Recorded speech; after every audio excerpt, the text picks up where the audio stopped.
Hello everyone, hope you are doing great. So our today's topic is going to be on daily current affairs which is related from the 15th to 18th of February 2025. इन दिनों जितने भी हमारे important events हुए हैं उन सभी के बारे में हम डिस्कस करेंगे with the help of questions and answers. And ये जितने भी चीज़ें हम डिस्कस करने वाले हैं इस वीडियो में वो आपके एग्जाम पर्सपेक्टिव से भी बहुत ही ज़्यादा इंपॉर्टेंट होने वाली है। Okay, so without any further ado let's start with topic.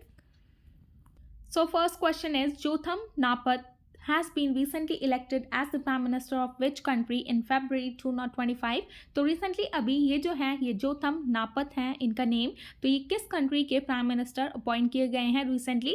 सो हमारे जो ऑप्शंस रहेंगे वो होंगे A Papua New Guinea, B Fiji, C Vanuatu या फिर डी टोंगा। तो हमारा जो करेक्ट आंसर हो जाएगा which is C Vanuatu. Vanuatu के ये रिसेंटली प्राइम मिनिस्टर इलेक्ट किए गए हैं फरवरी में। तो आगे हम इनके बारे में डिटेल में जान लेते हैं। So correct answer is C Vanuatu. तो रिसेंटली अभी जोथम नापत इलेक्ट किए गए हैं as the Vanuatu's prime minister unopposed. And इनका जो नॉमिनेशन किया गया था वो प्रपोज किया गया था बाय शार्लोट साल्वाई के द्वारा, जो कि फॉर्मर प्राइम मिनिस्टर रह चुके हैं वानुआतू के। एंड यहाँ पे आपको पता होना चाहिए ये जो वानुआतू है ये एक आइलैंड नेशन है in the South Pacific located in east of Australia and west of Fiji. Okay, तो ये चीज़ें आप याद रखिएगा इनसे related. Now next question is where was the 8th edition of Indian ocean conference organise. तो recently अभी 8th एडिशन की इंडियन ओशियन कॉन्फ्रेंस को ऑर्गेनाइज किया गया है। तो ये कौन सी कंट्री में इसको ऑर्गेनाइज किया गया है। So our options are A Muscat Oman, B Tamil Nadu India, C Perth Australia या फिर डी जकार्ता इंडोनेशिया। तो हमारा जो करेक्ट आंसर हो जाएगा which is a Muscat Oman में रिसेंटली अभी 8th एडिशन का इंडियन ओशियन कॉन्फ्रेंस को ऑर्गेनाइज किया गया है। यहाँ पे आप देख सकते हैं। ओके, आगे हम डिटेल में जान लेते हैं इसके बारे में।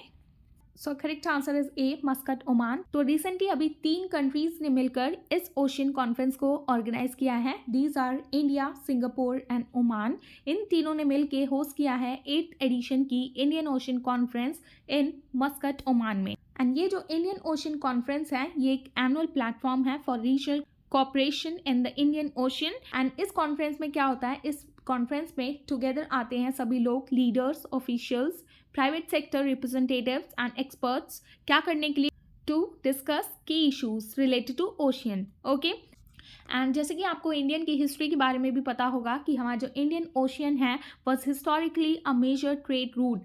ये हिस्टोरिकली एक मेजर ट्रेड रूट भी रह चुका है जो कि इन्फ्लुएंस हुआ था by the Indian merchants and dynasties के द्वारा, जैसे कि the Pallavas, Cholas and Andhras. Okay, and हमारा जो इंडियन ओशियन है वो टोटल हैंडल करता है 70% of global container traffic and 90% of India's energy trade. Okay, तो ये चीज़ें आप याद रखिएगा related to Indian ocean conference जो कि हुई है रिसेंटली अभी मस्कट ओमान में। एंड यहाँ पे आप देख सकते हैं ये मिनिस्टर ऑफ एक्सटर्नल अफेयर हैं एस जयशंकर। ओके, एंड यहाँ पे इंडिया, सिंगापुर एंड ओमान ने, इन तीनों कंट्रीज ने मिलकर ये 8th इंडियन ओशियन कॉन्फ्रेंस को होस्ट किया है। ये बहुत ही ज़्यादा इंपॉर्टेंट स्लाइड हो जाती है आपके एग्जाम पर्सपेक्टिव से भी। Okay, so just remember all these points.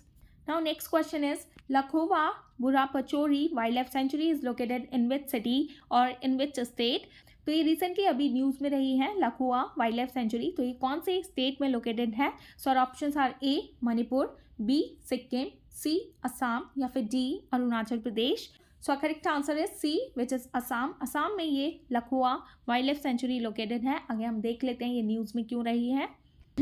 तो यहाँ पे आप देख सकते हैं रिसेंटली अभी लखोवा वाइल्ड लाइफ सेंचुरी न्यूज़ में इसलिए रही है क्योंकि यहाँ पे अभी स्पॉट किया गया है पूरे 40 साल बाद return of one horn rhinos का। ओके, यहाँ पे राइनोज को देखा गया है फिर से 40 साल बाद पूरे।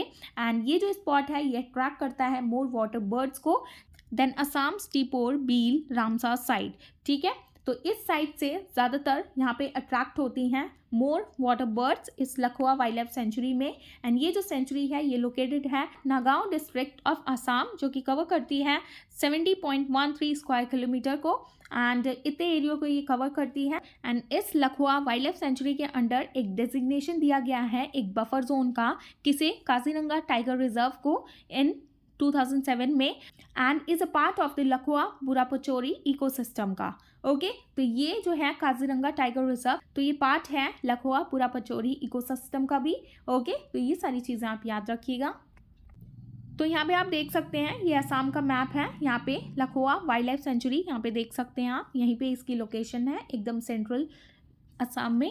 Okay, now next question is Katarnia Ghat wildlife sanctuary is located in which state. तो ये कतर्निया घाट वाइल्ड लाइफ सेंचुरी कौन से स्टेट में लोकेटेड है? So options are A Maharashtra, B Uttar Pradesh, या फिर सी मध्य प्रदेश, या फिर डी गुजरात। तो इनमें से हमारा जो करेक्ट आंसर हो जाएगा विच इज बी उत्तर प्रदेश। उत्तर प्रदेश में ये कतर्निया घाट वाइल्ड लाइफ सेंचुरी लोकेटेड है। आगे हम जान लेते हैं ये न्यूज़ में क्यों रही है।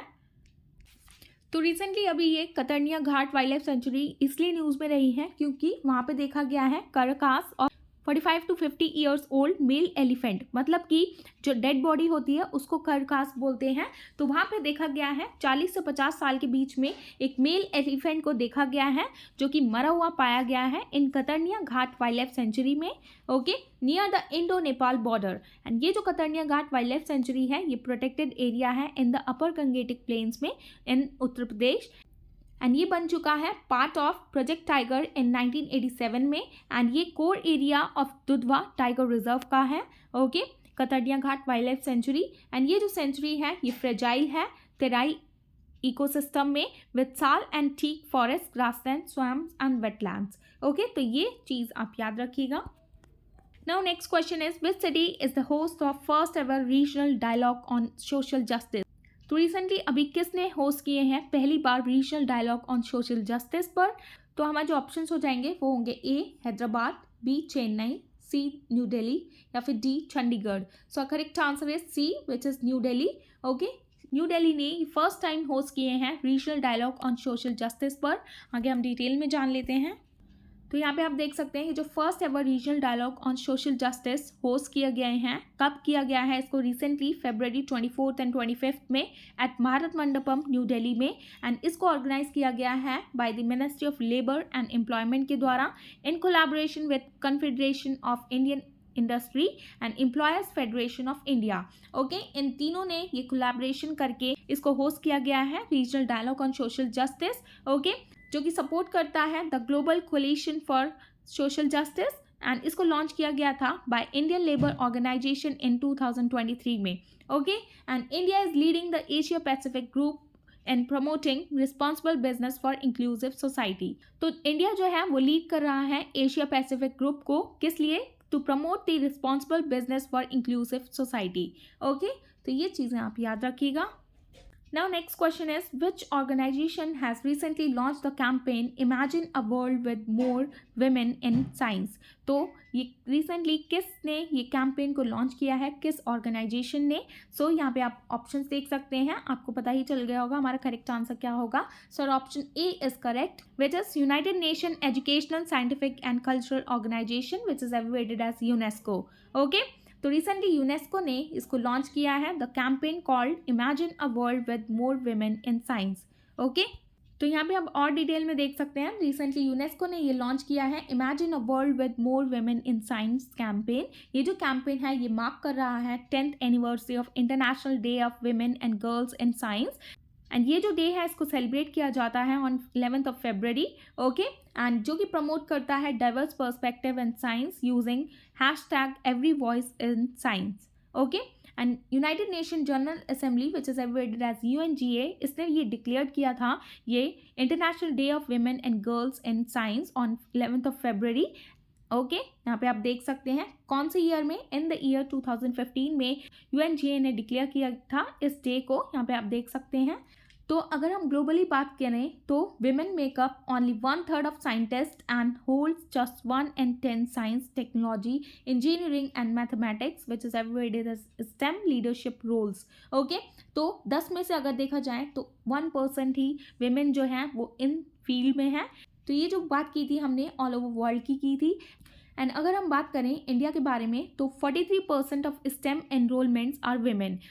तो यहाँ पे 43% जो है वो स्टेम में एनरोल किए जा रहे हैं विमेन का, जो कि बहुत ही ह्यूज नंबर हो जाता है। But only 18.6% are scientist and 25% lead research and development projects. Okay, तो यहाँ पे आप देख सकते हैं सारी चीज़ें related to imagine a world with more women in science related to this campaign. Okay, Now next question is, which two countries recently launched the Trust Initiative to boost cooperation in critical minerals in February 2025? तो recently अभी किन दो countries ने ये launch किया है trust initiative को, किस लिए? ताकि वो बूस्ट कर सकें कॉर्पोरेशंस को इन क्रिटिकल मिनरल्स में। तो हमारे जो ऑप्शंस है यहाँ पे आप देख सकते हैं। एंड जैसे कि आपको पता ही है, हमारे प्राइम मिनिस्टर मोदी जी ने विजिट किया था यूएसए में, तो इससे आप पता ही लगा सकते हैं हमारा जो करेक्ट आंसर हो जाएगा, which is B, India and USA. Okay, तो इंडिया एंड यूएस ने मिलकर ये लॉन्च किया है ट्रस्ट इनिशिएटिव को to boost cooperation in critical minerals in February 2025 में। ओके, तो यहाँ पे आप देख सकते हैं इस इनिशिएटिव को लॉन्च किया गया है trust initiative, which simply stands for transforming relationship utilising strategies technology, जो कि इनिशिएटिव है to boost cooperation in critical minerals like lithium and rare earth elements. And ये जो इनिशिएटिव है इसको अनाउंस किया गया था during the PM Modi's visit to Washington, and जिसका एम रहेगा to strengthen supply chain for the essential materials related to essential materials like minerals like lithium and rare earth elements. And ये जो initiative है ये focus करेगा on critical minerals, advance materials and pharmaceuticals पर।